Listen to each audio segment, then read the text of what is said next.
see if I have everybody's attention. What was the name of the speaker of the previous speaker? Anybody? What's his last name? What did he sell? He didn't sell snails, you're lying. Okay, so, well, thank you all so much for coming. Nice to meet you all again, and I'm so glad to be here. Thank you for taking our time to be here. I think it's a privilege for me to share some of the things I know and help build or grow or gain some experience in one way or another. I'm very passionate about giving, and I think that in Christendom there is a place for giving of knowledge and giving of tips and giving of secrets, right? Because there's no need in one person being successful. It's useless. You are not wealthy if you alone succeed on a hill and everybody around you is wretched and poor. Where we are from, that's the case. Secrets and treasures are locked up somewhere, and I hate it. I hate barriers. Anybody that knows me very well, I hate barriers. I just can't stand a barrier, because I believe that barriers are meant to be broken down, and barriers are constructed, So, I'm going to talk about business innovation, and even in business innovation, you do realize that there are barriers, right? Now, these barriers give opportunities for innovation. For example, if you want to apply for a visa, right? You do have a barrier of cost, right? It's a barrier. It's annoying. How do you get 1,200 sitting there idle if you were just a student? How do you get 50,000? How do you get these things? It's annoying. So then the way to break that barrier is to equip people to know how to raise funds. Now, sometimes there are barriers of network. I'm just starting a job I'm studying accounting or I'm studying finance, and I don't know anybody who I can get financial advice from. The university has not presented me with somebody who is knowledgeable enough to call me a mentor. But I keep saying that the university will never give you what you have, and this is where my academics will fight me. They will never give you what you like. They will never give you what you need. They will give you what you want. Yes. What you want may not be what you need, right? Yeah. Because when you go to school, you really want to get a high-flying job, right? But what they give you is theories and theories and theories and theories. So there is a gap between what you need and what you want and what is available to you and how you can access that. So that's what I'm really passionate about. Today we're going to look at a few things. So my presentation is focused on innovation, right? So what is innovation? This is how I define innovation. In my own humility, in my own humble way, I think that innovation is a creative process. First of all, you have to be creative. You have to create something. And now creation is easy for us because God made heaven and earth. He created us. We have the Spirit of God resting in us, and we have the element of creation in us. So fundamentally, we can create if we want to create. But everybody is not functional at that level. Some people prefer to only be analytical and not creative. So, for example, I always have this discussion with my wife, where she's very analytical. She can tell, let's do this, let's plan this, let's plan it, all the details. But then I'm like, at the end of the day, what's the beginning, what's the end? How can I jump to the 7th floor with my feet tied together from the ground to the window of the 7th floor? How? Is it possible? An analytic person will tell me that, you know what, let's go through the front door, let's climb the stairs, floor by floor by floor. When we are tired, middle of the way, we drink water, and we go up.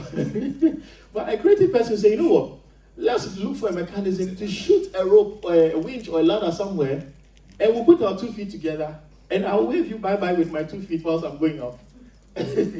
So anyway, that's to say that there are always mindsets when it comes to innovation. So I think innovation is a creative process where ideas provide solutions to challenges, offering sustainable value and socioeconomic relevance. So I'll break it down a bit. So I've already mentioned what the creative process looks like. Now, your idea must provide a solution. It must also provide a solution to talent, and it must offer something. Now, you see, this word offer here, this is very important. Now, most businesses are doing this. They are offering things. Whether they are offering a product or offering a service, that is what they give out, right? Now, what is sustainable? Everybody uses this word nowadays, and it's a fancy word. But sustainable means something that is able to have both. I think it's a three-part. It's the economics of it, the environment of it, and the people of it, right? So it must bear those three things in compass. And it must meet socioeconomic relevance. So, like, for example, our brother said snails. So somebody said, what is socioeconomic? Socioeconomic is just two words put together, right? Social and economic, right? So the social bit is that I want to sell snails because when my Nigerian folks meet, they want to have snails. It serves the party, right? It's a social gathering. I feel happy when I have somebody come to my house and I serve the person snails. It's fulfilling socially, right? And economically, it can have relevance because you can trade, you can sell it, and you can buy it. You can put a margin on it, and that's it. So now, I have a few questions here on reflection. Can innovation really be taught? Can I teach you to be innovative? You know, somebody goes to study innovation management. Can I teach you to be innovative? You know, can you teach yourself to be innovative? What is the value of innovation? I don't need answers for this. What's the value of innovation? You know, what relevance is it for you if you are innovative? What relevance is it for your business or for your company that you work for? What's the value? Is it just to create things? Is it just to have disagreements? Is it just to challenge the status quo? Well, what is the real value of innovation? The third point of reflection is, can it be perceived by everyone? You know, 20 years ago, I want to believe that some smart people sat down in a room and said, you know what, let's build a typewriter. Let's build a printer, the big printer, you know. And at that point in time, it was a fantastic idea because it was relevant to those people at that time. Today, see, what we are thinking will be an innovative business. 20 years from now, it will be useless. Which continuously makes us know that it has to have this socio-economic relevance. Now, this here is the part that always keeps changing. Last time I presented here, I presented some statistics on the dynamics of demography in Aberdeen and the Shire, right? And you find out that this thing keeps changing constantly. So the question is that, how do you keep focus on what keeps changing in order to be relevant and stay innovative? It's a very difficult question. Now, most of what we discuss in innovation or in the innovation process has to serve 6 of these things, right? Now, when I was preparing, when she invited me, I was like, oh, I'm just going to talk about these things, and I think that should be fine. But today when I came here, I actually didn't do this slide. I just prepared this slide 5 minutes ago. And what I thought about was that, you know what, everybody here is talking about the utility of economics. Now, the utility of economics is 6 things. Some call it 4, but this is the extended version, 6 things. Now, if you want to do an innovative process or business, first of all, you have to ask yourself, where is it going to be? What's it going to be? These are the 6 things that will definitely be challenged towards any innovative idea. So let's give an example. Anybody here wants to be a scapegoat, or anybody has a business or has an idea or has something that I would like to use this platform as an opportunity to develop. Anybody? Yep. I should share the business idea. Whatever. Okay, so nursery. Nursery. Yeah, for 0 to 3. Okay, but that's a business that's existing. That's the idea itself, and then the innovation in it is trying to have a nursery that's like a co-working space as well for folks. Okay. Parents can also work. So let me get bored. Okay. So thank you so much. Let's a round of applause for me. Yeah? So the first one is a nursery. This is the business. I'll put the business here. Yeah. And it's a nursery.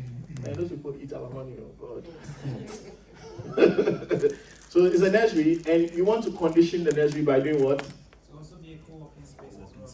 Co-working space. Co-working space for parents. Okay, fantastic. So this is a very innovative idea. Now we're going to assess this business, okay, through the lens of these 6 things. So the first one is the place. It has to be a nursery. It needs to have a location. Now the question is that, where is it going to be located? Is it going to be located in the office, or is it going to be located in a universal place like here, or where people can work from home and still have the care for their children? Where is it going to be by place? You know. Then the next one is time. There's a time frame. We cannot have nursery from 9 p.m. to 9 a.m. Rather, from 9 a.m. or 8 a.m. to 6 p.m. Right? So if you're going to build a business, you're going to have to ask yourself, how is the utility of economics going to work with time with your nursery? Right? You have to have this defined. Now the next one is the format or the form. So people pay for for a desired format. This here is the desired form, where you have the nursery with work. So that's the form. People pay for this. Now the next one is the service. The whole nursery model is a service because somebody has to teach your child. Somebody has to teach your child how to interact with other children. Somebody has to teach you about child safety. Somebody has to teach you, give you something that you pay for. So that's the service portion. Then there's a possession, which is to pay to hold. Now, when you pay somebody and you have access to the nursery or the place where people are going to work, you have access, maybe you'll be given a key, you'll be given a time frame within which you can access the place, and you hold some importance. For example, you can use the toilet, you can use the washroom. If there are computers, you can use the toilet, you can use the computers, right? Because you have access. So the possession of the format comes to play. The next one is the knowledge. Now, because you have both nursery and co-working space, you have to find a way to mix the knowledge of how would we have a nursery function in a way that the child will not distract the parent from achieving attainable results. How do we make sure that these children know that, okay, daddy is at work, but he's still around? So you have a knowledge bit you have to assess there, which is pay to know. You may have to study, maybe more parents may have to study childcare by having this model. And then they'll be thinking that, oh no, I put my child in the nursery so that somebody can express that knowledge. But no, when you bring the nursery home, the parent has to equip himself or herself, right? So you do have the knowledge gap you need to. You have a question, sir? Yeah, just a question, George. So what comes to my mind is about the co-working space for parents, and this is a model I've seen in Malaysia, but what will be the distinguishing factor between what we consider today as work from home? Because some parents will be like, what's the essence of me staying in the nursery and working there when I can actually do this at home? And secondly, the other question I'll ask you is, there are companies today that provide this service where their employees, there is a built-in nursery in the office, and you can actually leave your child there and work, and somebody, as well as Siri said, from a possession standpoint and time and place, this will be more suitable for them. So what's that target, and what will be your distinguishing factor there? Yeah. I can respond? Yeah. So basically, I've been studying a lot about it. So nurseries have been designed before the whole remote working started happening. And now companies tend to give their workforce ability to work from home for a long duration of time. And then also you find that folks who also work from home still stress the fact that sometimes they also feel like they want to change environment, and then some too have children that they have that they're rearing within the same environment of their own.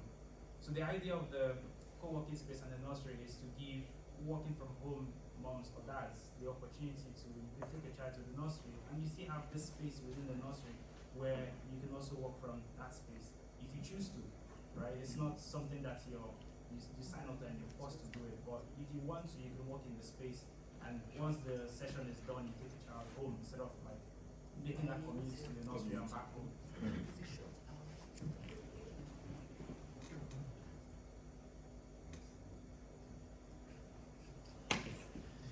Okay, so this is I have very limited time. I think that, thank you so much for doing that, please. I really do appreciate that. Now, there's a lot of justification, and if you ask me as a business person, I can share with you so many ideas on how to really pitch this.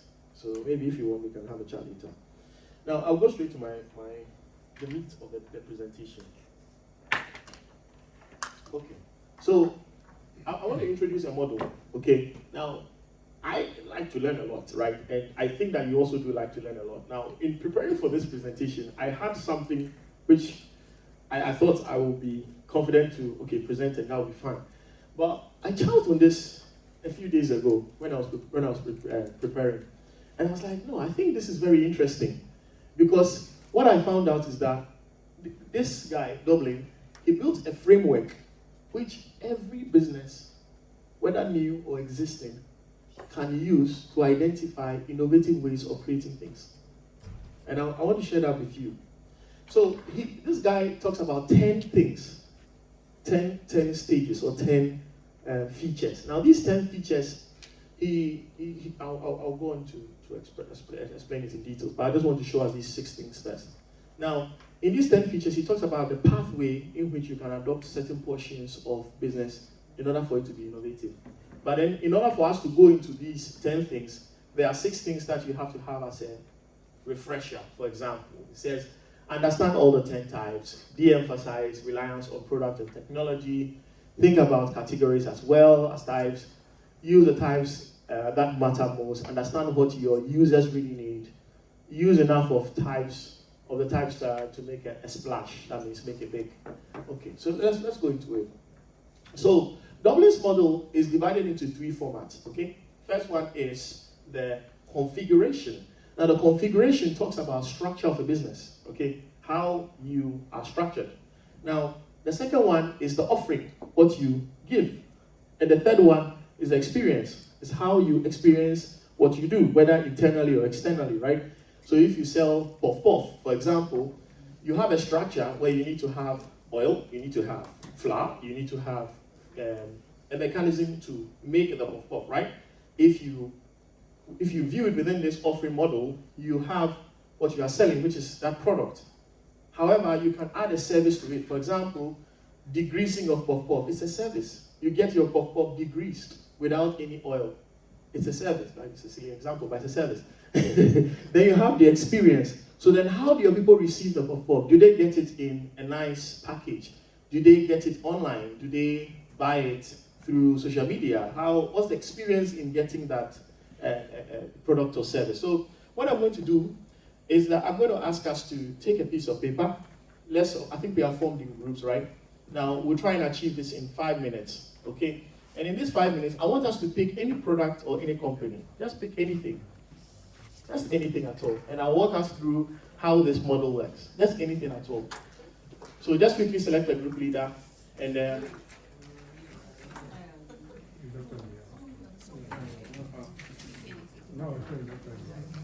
Okay.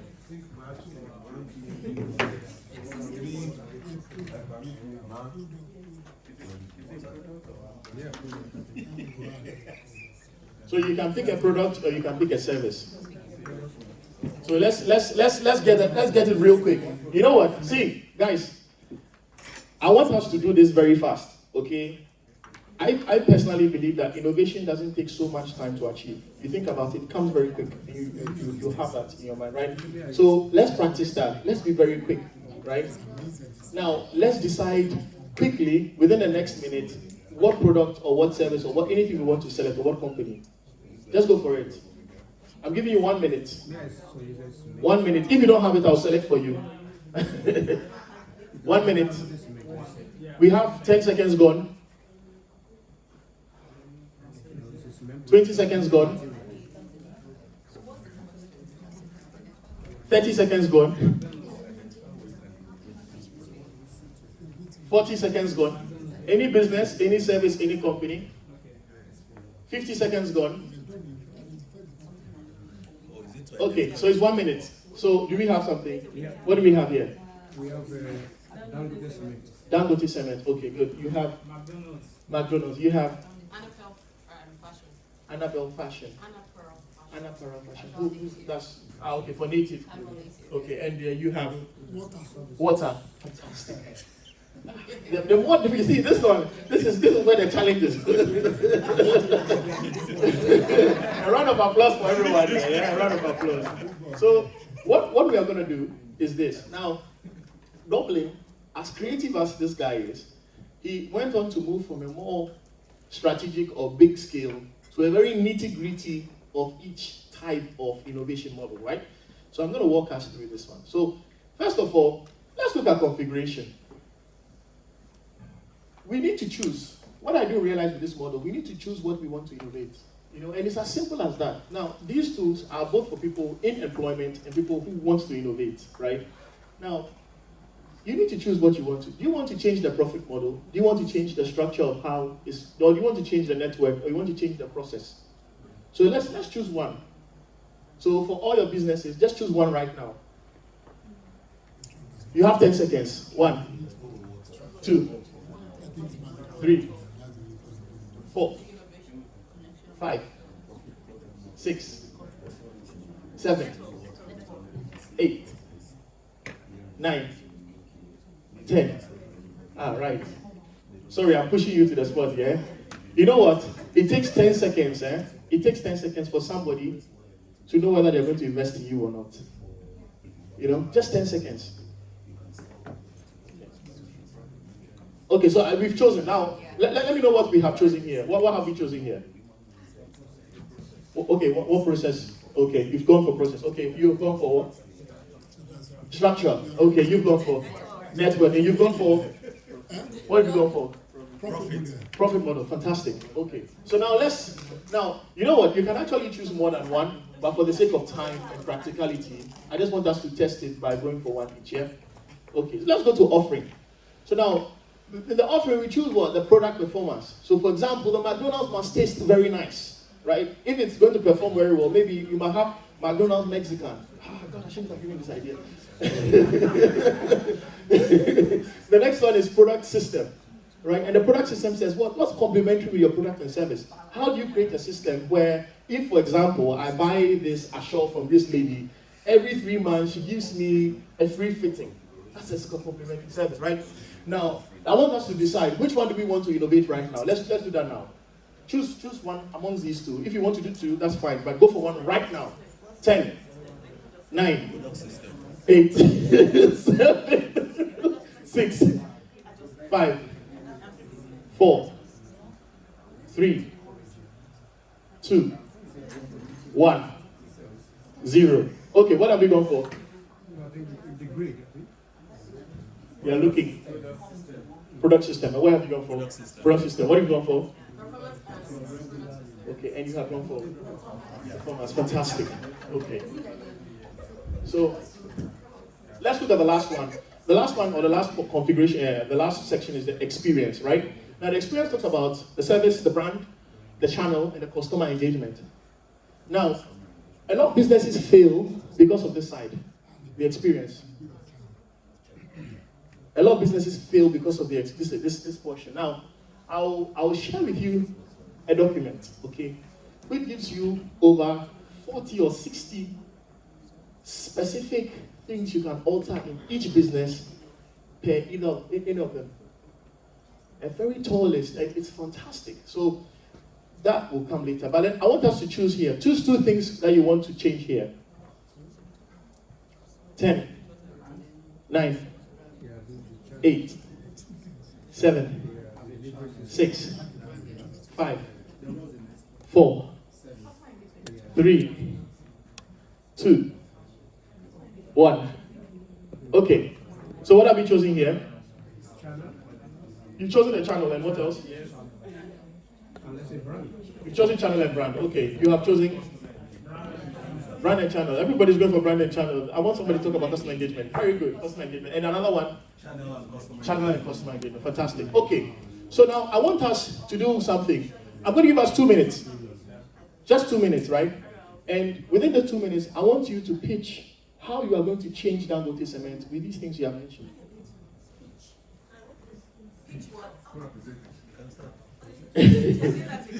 Okay, so I'm going to give you 2 minutes, right?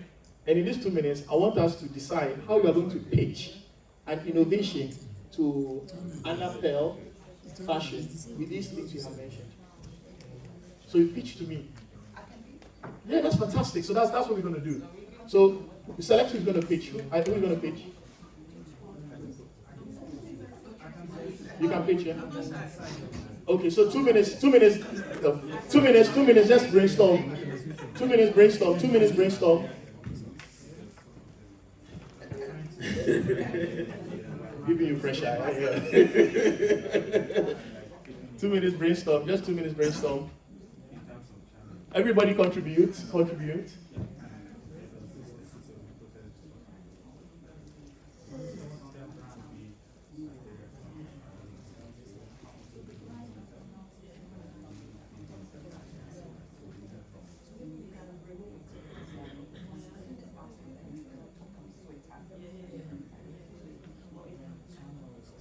Now, somebody may ask a question. Somebody may say, well, you know what? If I'm able to take McDonald's, right, if I'm able to take, for example, McDonald's or Burger King, I don't want to use the example, McDonald's, or let's say I take Mercedes-Benz, and I create an innovative pathway, well then, the innovation rests within Mercedes-Benz, right? It only serves Mercedes-Benz, because if I say, well, you know what, let's have the distribution of your car parts from China rather than Germany, it's just within Mercedes-Benz. But then, innovation in the business platform takes two directions. You have the business innovation and the process innovation. So, through, just 1 second, everyone, just 1 second, let's all be one house here. Through innovating a process innovation, what happens is that if we can take the process innovation out of the business and give it to another company and it works, and another company and it works, and another company and it works, we do have a business. We do have an innovation. Yeah. So let's 1 minute more, then we start pitching. Let's select who's going to pitch from this table. You have someone pitching? Not yet. Okay. You are ready. I know you are ready. Do you have somebody pitching? Fantastic. Ready to roll. You have somebody pitching? Fantastic. Are you ready to pitch? Good. Okay. Okay, so we can start with the first pitch. Okay, let's all one house. I know I have a few minutes left. One house. When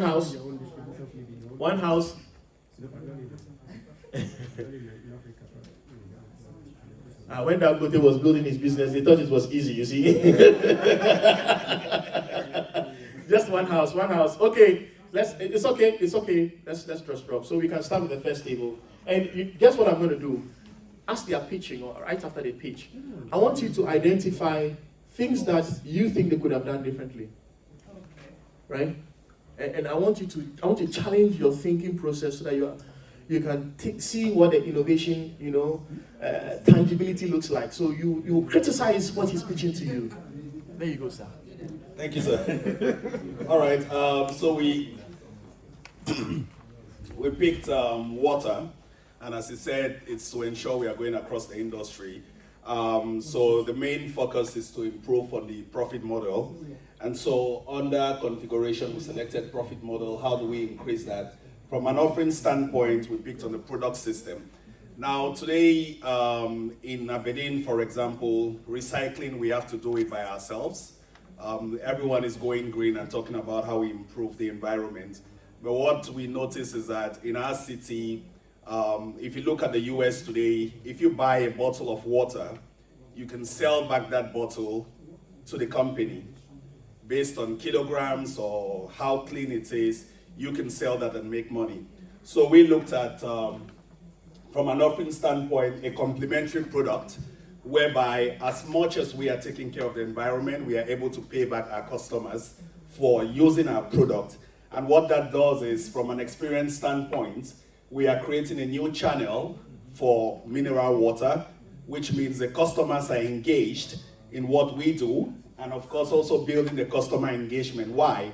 We will be motivated to rather buy a bottle of water whereby I'm able to recycle that and get 10p, and probably for a kilo I get maybe 10 pounds, and of course you get engaged with the customer, and that opens up more channels for you, leading to a higher profit model. Thank you. Any ideas? Thank you so much. Let's put our hands together for them. Any ideas on how we can combat this? Any different opinions? They were perfect. Yeah, are you sure? I have a problem. See, I'll show you where I have a problem. Can I point a problem? Yes, sir. I'm going to point the problem with the process. Okay, so listen to my problem. My problem is that how do you ensure that the customer doesn't have a lost value in transporting the empty bottle to the place of disposal? Because if you're going to pay me 50p for a bottle buyback, how do I ensure that I don't have to drive all the way or get a bus ticket to go there? Fantastic, let's go. Yeah, most of the time, right, water is a very flexible commodity, right? Most of the time, obviously we buy the big one for home, but most of the time water is drunk on the go.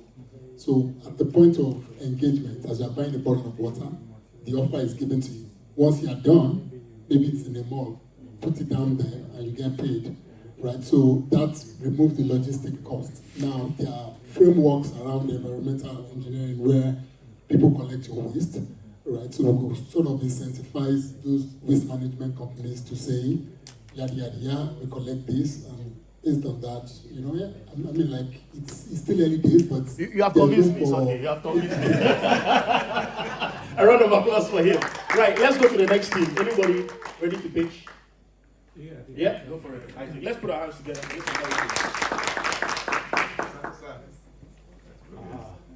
Well, my English is not good. Don't worry. Don't worry. Yeah, I think we go for Dangote cement, and we know it's a product that has to do with building materials, and we have a lot of market everywhere in the world, and particularly in Africa, because we have a deficit in building. So, in terms of the process of the product, we look at how can we enhance the material compositions of the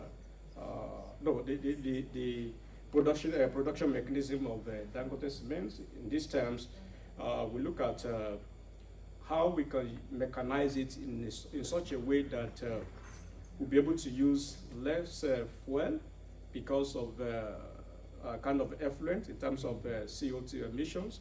And to do this, we go for what we call coal, because if you compare the use of coals and diesels, there is a lot in terms of the footprint, and in terms of the product systems. Yeah, we believe so much that probably because as an engineer, a civil engineer, as a background, we need to find a way in which we can mix. We have a kind of a mixing ratio of the cement with the sands, in this sense that we'll be able to use small amount of limestones, okay, in order to get a better product. And in doing so, we need to reduce the content of the clay soils in the compositions. And in terms of the channels, yeah, probably because of a deficit of infrastructure in Africa, we believe strongly that we need to have our own sustainable fleet in terms of the distribution trucks to be able in regional. Because in Dangote cement, as it is in Nigeria, all they have is just the trucks in their production area. But we want to make sure that we have our own fleet in regional section of Nigeria as a case study. And in terms of the customer engagement, yeah, they have been using the kind of the promo of 18, but we want to bring a sense of belonging and say, okay, as a customer, we see you as our partner, and we want you, for every bag of cement you buy from us, indirectly, we are giving you a certain percentage of this to be a shareholder in our company by saying, we can say, okay, 0.0000, of course, before they can become 1% stakeholder in our company, they will buy thousands or millions of the product. That is it. Thank you so much. Any critics? Any critics? Question. Yeah. Oh no. I'll ask. Good morning, everyone. You destroy this guy. Presenting, there was an area that popped up in my mind. I expected him to mention in order to convince us. You know, looking at the financial risk aspect of that innovation, you've not convinced us enough on how you're going to manage that risk, because I see a risk there. If we are exchanging sand with limestone, was it limestone? No, I'm not exchanging the. Okay. I'm just trying to reduce the content of the sand, the content of the sand, because 80% of the cement is from limestone, together with some probably minerals like ginseng and and clay. So instead of using clay as part of the percentage of the clay in the content in it, we have enormous reserve of limestones everywhere. We can increase the content of the limestone and getting a higher grade in terms of. Okay, because I'm not an engineer, but I just felt there was this kind of awakening of the fact that there could be a financial risk, and so if there is at all, how do we manage that risk? to ensure that the business keeps, going higher and not dropping. Thank you so much. No, you made a good point. And you see, this is what investor questions look like. You're not going to be experts where you are an expert, and she needs to understand how you can manage the risk. So the risk of what? no, I'm not specifically to your example. I'm saying that this is how this is how investor discussions happen. You go and meet a board. You go to a board meeting. I know I 2 minutes more. You go to a board meeting, and the board is comprised of people from different industries, and they don't understand the technical bit. So, in a way to communicate this, one of the lessons we are learning today is that understand how you can make sure that anybody can understand your idea.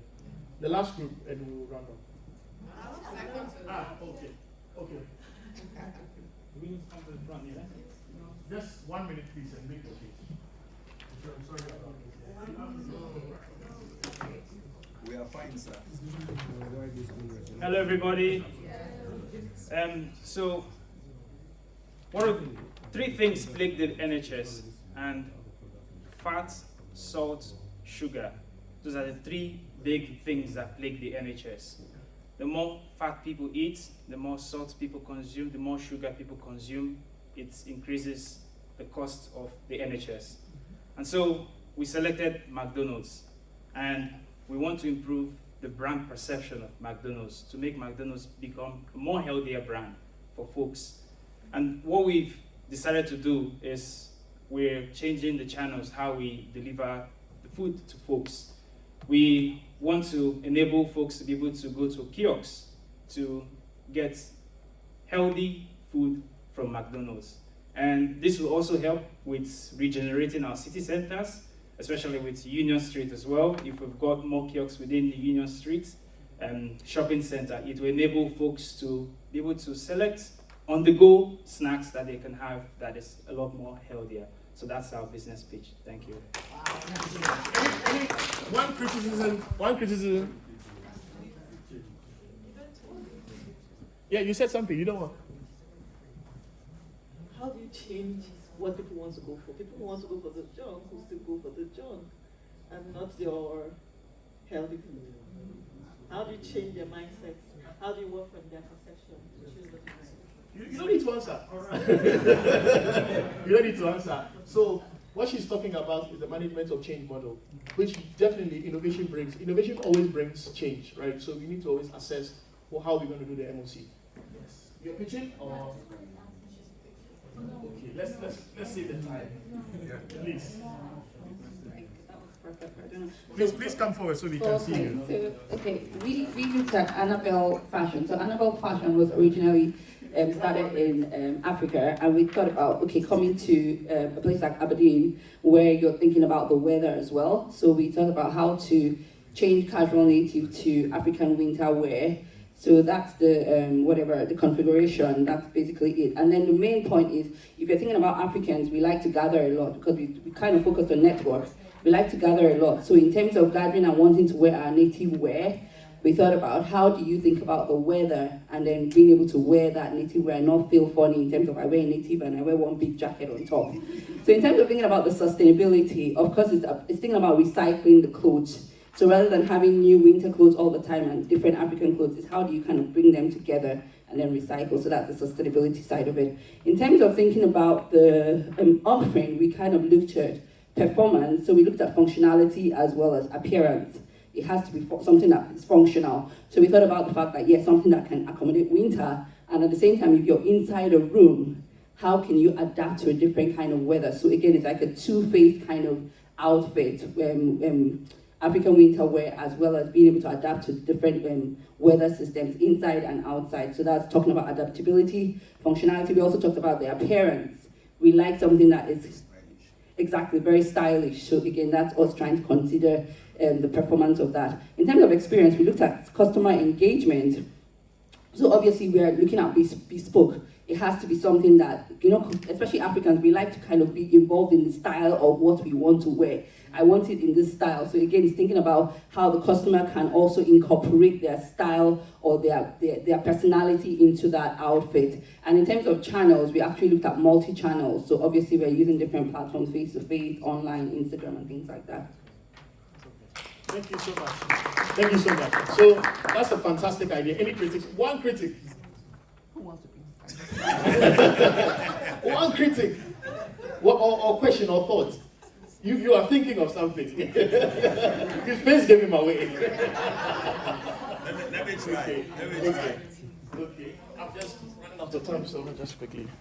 Yeah, one of the things we have when it comes to African fabric is about the texture or the weight of it, and looking at a society in which we are, like Aberdeen or UK, which is also very cold. We've noticed we tend to shy away in terms of cost that we pay, especially for a texture that can contain this weather. How are we looking to ensure that this is going to be affordable for the average African, the students who are here? You don't need to answer. Okay, that's one answer. You don't need to answer. Thank you so much. So now, just to close, I'm done. Just to close, I'll share this with you guys, yeah? So you can have a read. Take a very good read of this. This is gold here, you know. Under profit models, these are the various types of profit models that your business can go for. Yeah? Under network, this is how you can alter your business or do something new. Under structure, under process, in that way, offerings. Yeah? So you can do a pathway.